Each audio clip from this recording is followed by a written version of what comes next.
আসসালামু আলাইকুম। শীতকালে ডিহাইড্রেশন বা পানি শূন্যতা খুব কমন একটি সমস্যা। এটি কিভাবে আমরা প্রতিরোধ করতে পারি?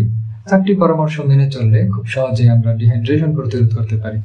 প্রথমত, কুসুম গরম পানি পান করা।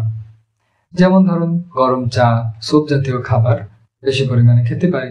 দ্বিতীয়ত, মৌসুমী ফল, সবুজ শাকসবজি বেশি পরিমাণে খেতে পারি। তৃতীয়ত, শরীরের তাপমাত্রা বজায় রাখার জন্য বেশি পরিমাণে নিরাপদ পানি পান করতে পারি। এবং বর্তমানে বাজারে ছোট বড় বিভিন্ন সাইজের হিউমিডিফায়ার মেশিন পাওয়া যায়, যেগুলো আমরা ঘরে রাখতে পারি।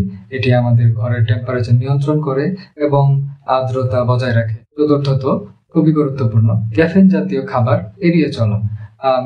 কফি জাতীয় খাবার না খাওয়া, আর অ্যালকোহল খাওয়া তো হারাম। অ্যালকোহল জাতীয় খাবার এগুলো আমাদের দেহের পানি শূন্যতা বৃদ্ধি করে এবং এই সকল খাবারগুলো খুবই সাবধানতার সঙ্গে এড়িয়ে চলা।